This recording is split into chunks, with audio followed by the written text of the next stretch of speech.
Dhiirri tokko intala amala akkanaa qabdu yookiin amalli ishee kana fakkaatu baay'ee ni jibba. Ishee waliinis jiraachuu yookiin maatii godhachuu hin barbaadu. Dingata yookiin akka tasaa ishee akkanaa wajjin maatii godhatee yoo jiraate miidhaa akkamiitu uumamuu danda'a? Kabajamtoota hordoftoota chaanaalii kanaa hundi keessan amala akkanaa yoo qabaatan irraa of sirreessaa. Namoota amala akkanaa qabu wajjin yoo walitti dhufeenya qabdan namoota akkanaa kana sirreessuudhaaf yaala yookiin akka itti hin dhiyaanne gorsa jedhuun isiniif dhiyeessa. Viidiyoo kana irratti barnoota jireenya keessan isiniif tolchuu danda'uun isin barsiisa. Odeeffannoon kun odeeffannoo saayinsawaa waan ta'eef waan jireenya namaa keessatti nama qunnamuudha. Barnoota gaarii akka irraa argatan abdii kooti. Warroonni chaanaalii kanaaf haaraa taatan subscribe gochuudhaan maatii chaanaalii keenya ta'a. Ani shimeedha shimeemaan karuma barnoota yookiin odeeffannoo keenya irratti ceena. Ana waliin ta'a.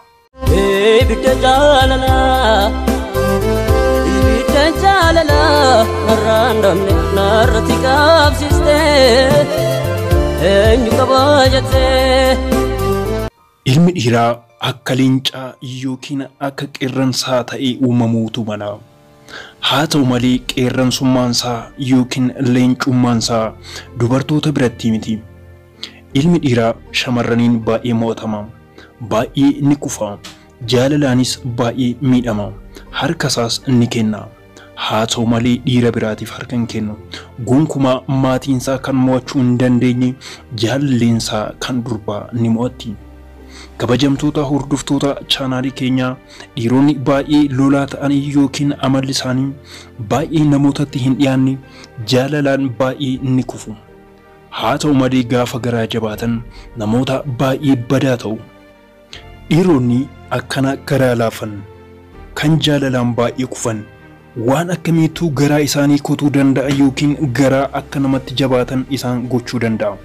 Shamarran amala akkanaa qaban dhiirota akkanaa biratti yookiin dhiira kan birattiyyuu fudhatama hin qaban. Shamarran hiriyaa isaa jibbitu yookiin yennaa inni hiriyaa isaa wajjin gara manaatti dhufu kan hiriyaa isaa irratti jibbitu yookiin kan hiriyaa isaatiin waan hin barbaachisne jettu yookiin fuula hin barbaachisne hiriyaa isaa simattu dhiironni baay'ee jibbu. Haa ta'u malee akka isheetti mufatanii fi akka isheetti aaran akka ishees jibbaa jiru ittiin himan garaa isaanitti qabatu garuu keessi isaanii baay'ee miidhama. Karaa biraatiin abbaan warraa kee yoo ati akkana gooti si jibba. Fakkeenyaaf inni hiriyaa isaa wajjin mana ni dhufa. Hiriyaa isaa yookiin hiriyoota isaa kan dhiiraa jechuu kooti. Ati abbaa warraa kee wajjin teessee galgala yennaa hiriyaan kee hin jirre yookiin abbaa warraa kee qofa wajjin teessee yennaa haasoftu hiriyoota inni waliin dhufu san hin jajin yookiin isaan hin leellisin. Sababni isaa dhiirri kana hin jaalatu. Dhiirri kamiyyuu kana hin jaalatu. Karaa biraatiin shamarran yennaa mufatan hin dubbanne yookiin maaliif akka mufatan hin himanne dhiironni hin jaalatan.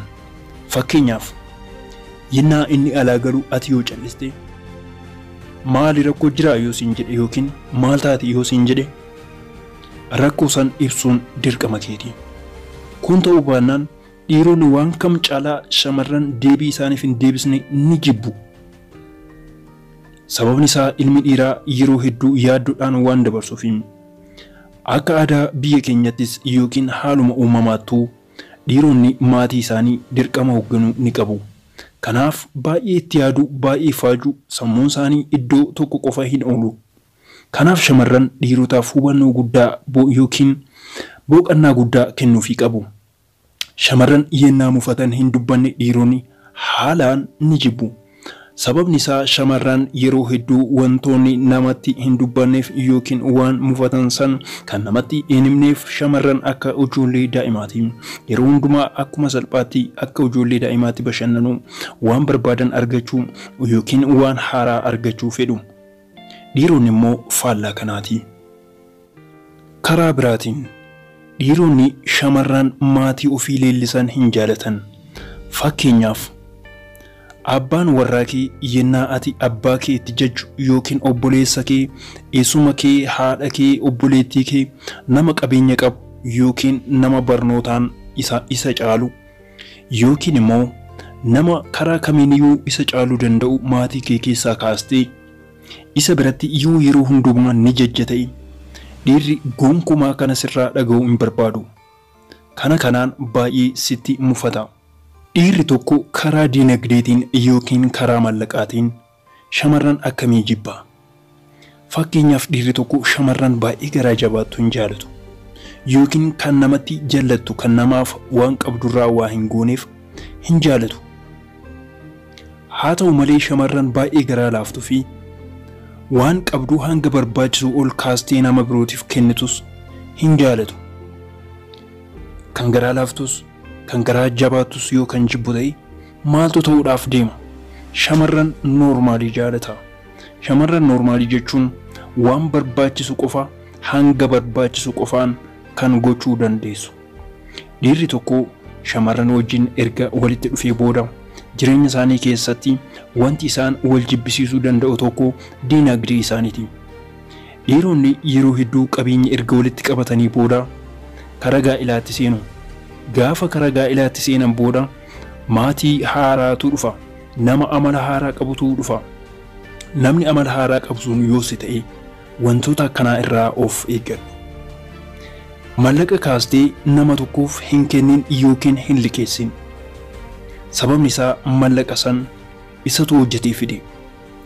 Dhiirri tokkoof haati warraa yoo waliin jiraatan qaama tokko jedhamuyyuu wanti akkanaa kunneen yoo irra deddeebiidhaan kan raawwatan ta'e yookiin dinagdee isaanii irratti miidhaa kan geessisu ta'e gaafa walitti mufattan inni situ akkana na godhe yookiin gaafa ofii isaatiif dadhabe situ akkana na godhe jechuudhaan si sababeeffachuudhaan haamilee kee tuquu danda'a yookiin maqaa kee aariidhaan kaasuu danda'a waan ta'eef jireenya keessan keessatti dhiibbaa guddaa ni qaba. Dhiirri baay'ee gara laafessa yoo qabaate nama hin dhorgatu. Kanaaf shamarran baay'ee garaa jabaatan ni jibba. Fakkeenyaaf shamarran karaa dinagdeetiin garaa jabaatan osoo nama rakkatu arganiyyuu osoo kennuufii danda'an yookiin kennuufii osoo qaban kan hin kennine. Fakkeenyaaf yoo inni kan kennu ta'e ati kan loltu yoo ta'e yoo inni kennuudhaaf osoo fedha qabaatu si sodaatee dhiisa ta'e atis akka inni dhiisu kan gootu yoo ta'e. Dhiironni shamarran akkanaa kana hin jaalatan yookiin shamarran akkanaa kun dhiirotaaf ba'aadha. Dhiirri tokko yennaa si waliin jiraatu baay'ee firii ta'uu qaba yookiin yennaa ati bira jirtu dhiphachuu hin qabu yookiin si sodaachuu hin qabu. Kunis ta'a taanaan jireenya keessan keessatti dhiibbaa guddaa qaba.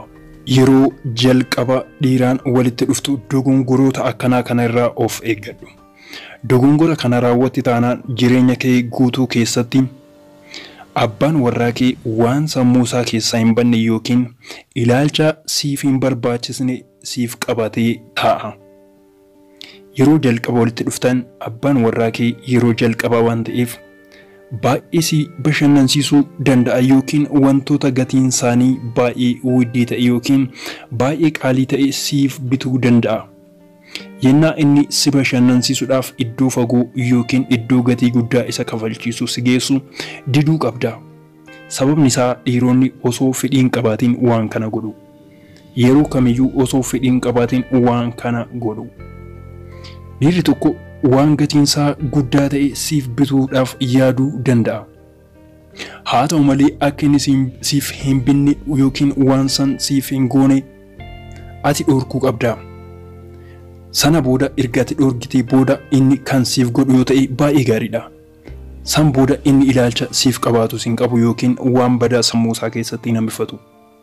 Haa ta'u malee waan humna isaatii ol ta'e siif bituudhaaf yaaduu yookiin yaaluu danda'a. Yennaa san ati nan barbaada yoo jetteen bakka seenee waan san siif godhuu danda'a. Garuu jireenya isaa keessatti waan san gochuun baay'ee ulfaataadha isaaf. Erga waan san siif godhee booda si tilmaama.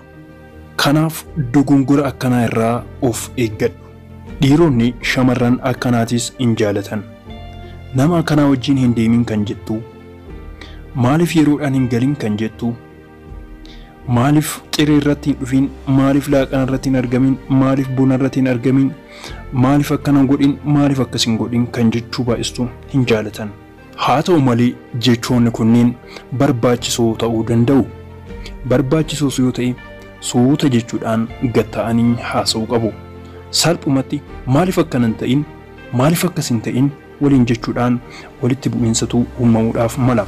Shamarran wantoonni akkanaa kunneen yoo isin kan qunnamu ta'e yookiin amalli abbaa warraa keessanii rakkisaadha yoo ta'e lolaan sirreessuun gonkumaayyuu hin danda'amu. Kanaaf obsaan, suutaan, malaan sirreessutu isinirraa eegama. Shamarranis wantoota hedduu dhiira irraa ni jibbu. Wantoota dhiironni sirreessuu qaban kan shamarran hin jaalanne viidiyoo itti aanu irratti nan dhiyeessa. Akkasumas dhiironni shamarran akkamii sirriitti jaalatu? Shamarran dhiironni akka isaan jaalataniif maal gochuu qabu? Dhiironnis maal gochuu akka qabdan kan barraa irraan isiniif dubbisa. Viidiyoo itti aanu irratti kan isiniif dhiyaatu ta'a.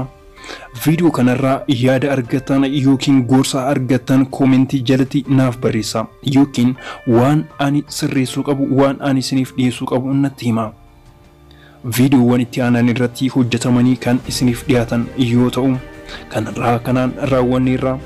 Warri chaanaalii kanaaf haaraa taatan chaanaalii kana irratti wantoota isin fayyadan hedduu ni argattu. Subscribe gochuudhaan maatii chaanaalii keenya ta'a. Baay'een isin jaaladha. Shimee maanin ture. Bye bye bye. Ibidda jaalala narraan dhabne narratti qabsiiste eenyu qaba jettee